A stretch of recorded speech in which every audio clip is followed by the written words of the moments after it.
maraim-baovao fiombonam-bavaka anomboana ny tontolo andro miaraka amin'ny tompo isan'andro amin'ny enora sasany maraina ao amin'ny FJKM misotro fitiavana.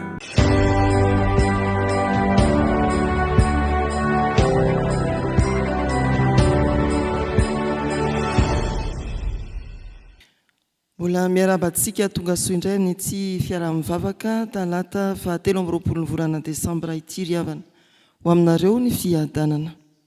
Ndeha hidera sy hanome voninahitra an'Andriamanitra isika amin'ny salamo 8:1 sy 2 ary ny 5 farany. Salamo 8:1 sy 2 mankeny amin'ny 5 isika. Dia hitsangansika homeo voninahitra ny tompo.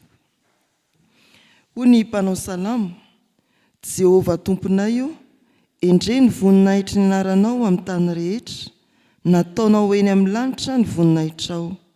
Avy any ny vavany ankizy madinika sy minonona anorenanao hery noho ny mpandrafy anao, mba hampankinanao ny fahavaro izay tahamala ratsy. Jehovah tomponay io, endre ny voninahitra ny anaranao amin'ny tany rehetra. Amen. Hivavaka isika. Nofoazinao maraina no tantaninao teny an-dalana izahay ary tonga soa eto an-tranonao amin'izao maraina izao. Ry Andriamanitra rainay mandrakizay io, tsy miova ianao ary eto no tianao hanefenanay mba hanananay ny toetranao Andriamanitra ao amin'ny Jesosy Kristy. Misaotra sy mankasitraka anao izahay fa raisinao ho zanakao. Navaozinao ny famindramponao taminay ka mahatsiaro voavela heriko izahay, nampanota mahantra tsy mendrika anonona ny anaranao azy. Eto koa no hanantenana indray ny fanahy masina hiasa amin'ny fiangonanao izay miantso ny anaranao. Fanahy masina, hanambara aminay ny sitraponao amin'ny soratra masina hovakiana ary hanentana anay indray ho amin'ny fanantenana miseho ao amin'ny Jesosy Kristy. Hiteny ianao ary hiaino izahay mba ho voninahitrao itony fotoana itony. Misaotra ray amin'ny anaran'i Jesosy. Amen. Voalahatra ho anjaran'ny fiangonana amin'izao anio izao ry havana ny Titosy 2:1-10 hatramin'ny 5:10.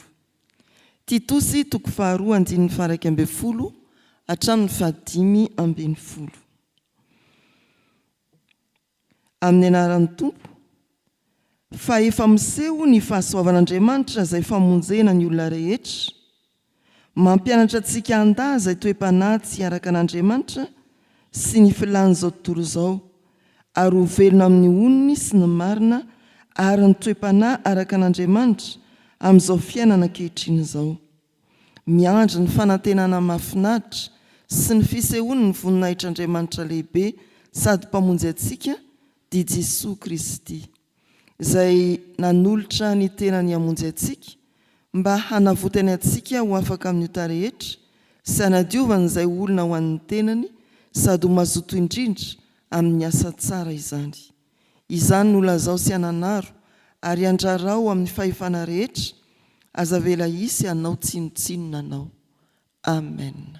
Ray masino, manamasinana amin'ny fahamarinana, ny teninao no fahamarinana. Amen. Dia mbola hampitomboan'ny tompo ao anatintsika ry havana ny famindrampo sy ny fiadanana, hampitombo antsika koa amin'ny fanantenana tsara ao amin'ny Kristy. Miverina amaloana antsika ny anankiray amin'ny perikôpa ny alahady lasa teo, mbola hisintomana ny fosin'ny saina ary ny fanahintsika amin'ny lohahevitra hoe manantena an'Andriamanitra. Titosy 2:1-10 hatramin'ny 5:10.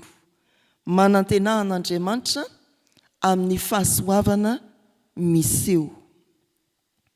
Ny antony nanaratana ny bokin'ny Titosy dia noho ny fisian'ny zavatra tsy voalamina tao amin'ny nosy atao hoe Kreta. Raha mijery ny saritany isika, Azia Minora dia milatsaka eo afovoany, miavaka indrindra ao, izany Kreta izany.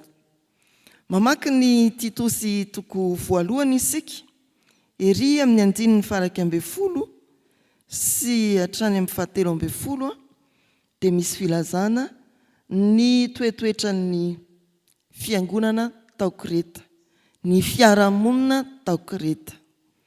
Tia miresadresaka ary fanamariana matsikaiky dia hoe kambetenda ny kretanina. Misy 470 eo fampirisihana azoto iasa 470 eto amin'ny perikopantsika. Zao no namelako anao tany Kreta izay ny andaminanao izay mbola tsy tanteraka. Ny zavatra nila fandaminana, ny zavatra mbola tsy tonga amin'ny fahatanterahana.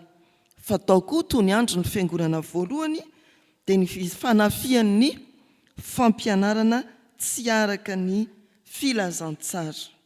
Ny afatry ny boky ny Titosy dia fampifamatorana ny finoana amin'ny fiainana andavanandro. Eo ny finoana ary miara-dalana amin'ny finoana ny fiainana andavanandro. Ny finoana dia tsy zavatra mihevaeva ny ilan'ny lanitra sy ny tany, fa ny finoana dia zavatra tena miantra, ampiarina tsara amin'ny fiainana andavanandro. Miseho ny fahasoavana, hoy ny 2:1. Manantenan'Andriamanitra amin'ny fahasoavana miseho. Fanantenana atomotrezaka sy fanantenana lavitrezaka no hitantsika atao anatin'izao soratra masina izao ry havana. Fanantenana atomotrezaka dia fanantenana fiovana ateraky ny fisehoan'ny ny fahasoavana mamonjy sady mitaiza.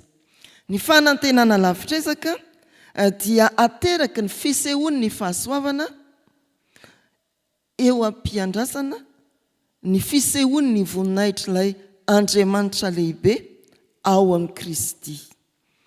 Fanantenana atomotrezaka, fanantenana fiovana.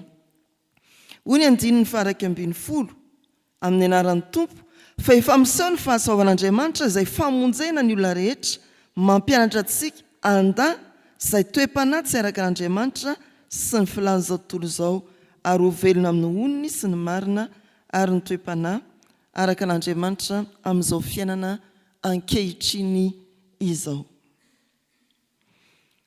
Ny hoe miseho ny fahasoavan'Andriamanitra ho famonjena dia tena milaza indrindra ny amin'ny Krismasy izany ry havana. Ny hoe miseho eto dia voambolana tsy indray melatra ny filazana azy, fa miseho manaitra ary mitohy izany fisehoana izany. Nanomboka teo izany dia miseho ary manaitra isan'andro mandrakariva ity fahasoavana ity. Manohy ny asany isan'andro raha vao niseho ny fahasoavana. Raha vao tonga Kristy niseho ny fahasoavana dia nanomboka teo ny fisehoany amin'ny olona rehetra, amin'ny vanim-potoana rehetra, amin'ny trangan-javatra rehetra. Ary fisehoana tsy nideradera fa fisehoana tamin'ny fanetretena hitondrana famonjena ho an'ny mpanota mila vonjy. Hitondrana fivoarana ho an'izao tontolo izao rakotry ny fahotana. Izay ilay hoe mampianatra antsika anda izay toe-panahy tsy araka n'Andriamanitra sy ny fahalalana onony hoy ny soratra masina. Fanantenana tomotrezaka no ny fahatongavan'i Kristy, ilay fahasoavana miseho mandritra ny vanim-potoana mandraka ankehitriny ary mbola ho avy amin'ny trangan-javatra rehetra. Krismasy mitondra fiovana. Ny firariana matetika dia ny hoe ho Krismasy sambatra. Fandeha mba hatao ary ahorina amin'izao soratra masina izao ny firariana ho Krismasy fiovana. Rehefa ekenao miseho eo anatrehanao i Jesosy Kristy ilay fahasoavana avy amin'Andriamanitra, rehefa ekenao ny famonjena netiny dia mitombo ary voataiza ho amin'ny toe-panahy araka n'Andriamanitra ianao. Na ankehitriny izao aza ny tontolo misy atsika dia rakotry ny fahotana, ny tsy fanjari-piainana, azo ovaina tsara izany ary manomboka eo aminao sy ny fanekenao andray ny fahasoavana ny fiovana voalohany. voambolana atao hoe litaniana tanysaina amin'izao fotoana izao eto amin'ny firenentsika ny hoe fanavaozana. Te hiova ny olona rehetra. Rehefa manaraka ny raharaham-pirenena ny sasany dia hoe ohatry ny hafahafa, ohatry ny tsy ananana fanantenana. Sasany indray dia ohatry ny manana tsirim-panantenana. Ny sasany misalasala tsy mahatoky. Fa izao nde hanaiky ny fanavaozana, ny fiovana no ny fisehoan'ilay famonjena ao amin'i Jesosy Kristy. Eo no hanomboantsika ny fanavaozana ny amin'ny fiainantsika, na dia eto amin'izao tontolo izao tena rakotry ny zavatra tsy araka ny sitrapon'Andriamanitra azy sika dia afaka miavao. Izay ny hoe ny finoantsika ry havana tsy mitsingevana anelanela ny tany sy ny lanitra fa tena mitsatoka tsara ary iaina andavanandro mba hitondrana fiavaozana, hiteraka fiavaozana. Ny finoantsika ny fahasoavana ny seho mamonjy sy mitaiza mampianatra antsika ny toe-panaraka an'Andriamanitra dia hitondra fiavaozana isan'andro isan'andro eo amin'ny fiainako sy ny fiainanao, ny fiainan'ny fiangonana, ny fiainan'ny fiarahamonina. Efa miseho ny fahasoavana mamonjy antsika ary mampianatra antsika ny toe-panaraka an'Andriamanitra. Fanantenana tomotrezaka azonao raisina dieny izao dia ny anio tsy miandry rahampitso ny hiavao amin'ny fahasoavan'Andriamanitra. Mety misy zavatra mila fanavaozana ve ny fiainam-panahinao? Mety misy tranga mila ovana ve ny fanomponao? Mety misy toe-javatra tena ilana hialana ve ny fiainanao? Miseho ny fahasoavana mamonjy sady mampianatra ny toe-panaraka an'Andriamanitra sy ny fahalalana only. Manantena fa azo atao tsara ny miova amin'ny alalan'ny fahasoavan'Andriamanitra Jesosy Kristy ilay miseho. Fa ny fanantenana lavitrezaka ambarany andiny ny 7:10 manao hoe amin'ny anaran'ny Tompo, miandry ny fanantenana mahafinaritra sy ny fisehoan'ny voninahitr'Andriamanitra lehibe sady mpamonjy antsika dia Jesosy Kristy. Lay fahasoavana miseho mandritra ny vanim-potoana, amin'ny fotoana rehetra, mitranga ny zavatra rehetra, dia hiandrandrana zavatra lavitrezaka ny fisehoan'ny voninahitr'Andriamanitra sady mpamonjy antsika ao amin'ny Kristy. Lay fahatongavany indray tsy ny tamin'ny fietrena Krismasy fa fahatongavany amin'ny kery sy ny voninahitra. Haneo ny fandresena, ametraka ny fahavalony eo ambany fitoeran-tongony. Fanantenana lavitrezaka dia fanantenana fandresena. Raha hoe mino isika miatra ary ampiarina amin'ny fiainantsika andavanandro ny finoana kristianina, tsy milaza zany hoe elobe tsy hahatrara ny fahoriana ny fiainantsika ny finoana, tsia, fa miaritra fahoriana toy ny mpiarabelona rehetra isika. Sain kosa ny mampiavaka antsika raha niseho ny fahasoavana dia manantena isika fa mbola hiseho amin'ny voninahitra ilay fahasoavana Jesosy Kristy. Anambara ny fandresena ny fahoriana ka anamarina ny teniny manao hoe tany tsy misy ranomaso na fanaintainana na fahafatesana intsony. Fanantenana lavitrezaka ao antsika, fiandrasana ny fiavian'ny Tompo amin'ny voninahitra, hilaza ny fandreseny an'izao tontolo izao sy ny fahoriana. Hanangana fiarahamonina vaovao, tany vaovao, lanitra vaovao. Ry havana malala rehetra amin'ny Tompo, aza miononkonina amin'izay eto amin'izao tontolo izao, mety levina fa andeha anantena zavatra lavitra kokoa, ny fanantenana n'ilay tontolo vaovao, feno fahamarinana sy fahamasinana miandry antsika ao mandrakizay n'Andriamanitra. Fanantenana noho ny fahasoavana miseho dia fanantenana fiovana eo amin'ny fiainanao raha mety ianao, ary fanantenana fiovana ho an'izao tontolo izao raha ho avy Kristy amin'ny voninahiny sy ny heriny. Ny Tompo miamboninahitra ny teny hamelona indray fanantenana ao anatintsika. Amen. Hivavaka isika ry havana. Tompo mampifanatrika anay amin'ny fahamarinana ambaran'ny Krismasy ny teny izay nolazainao taminay. Hay ny Krismasy dia ilay fahasoavana miseho ho famonjena ary mitaiza ho amin'ny fiovana, manala anay amin'ny fiainana miraikitra amin'ny fahotana, ny fahazaran-dratsy, manongotra anay eo amin'izay mbola ifikiranay nefa tsy araka ny sitraponao. Mitaiza sy mampianatra ny manabe anay mba hanao dingana ho amin'ny toe-panahy araka anao Andriamanitra. Ampio amin'ny alalan'ny fanahy masina izahay.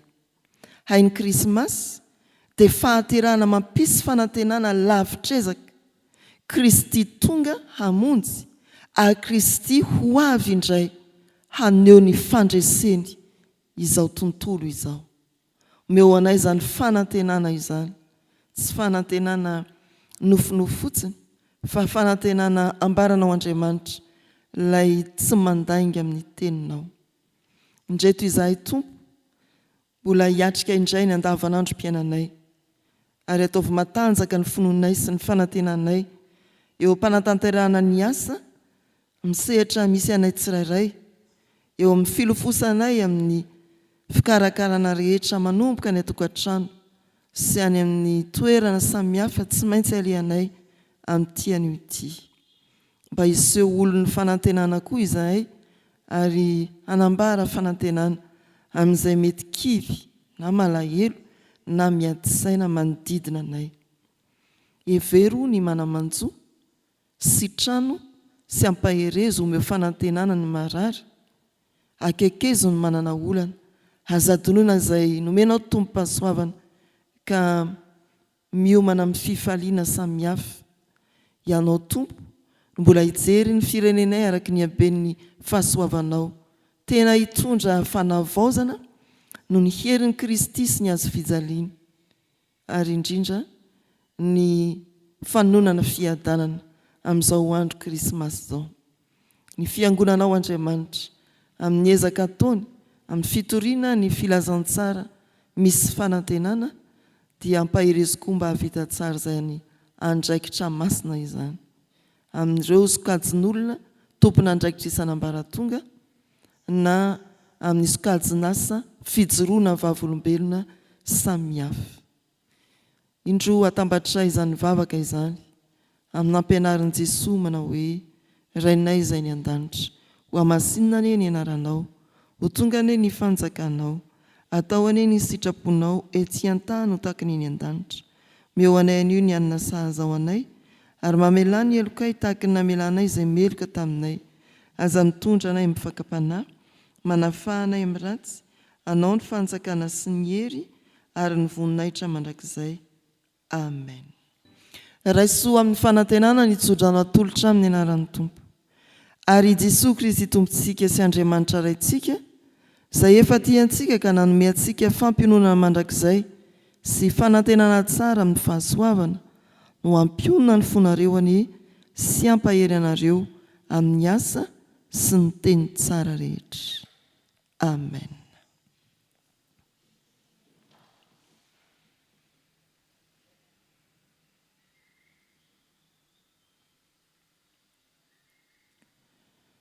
Ho an'Andriamanitra irery ihany anie ny voninahitra, amin'ny anaran'ny Ray sy ny Zanaka ary ny fanahy masina. Amen.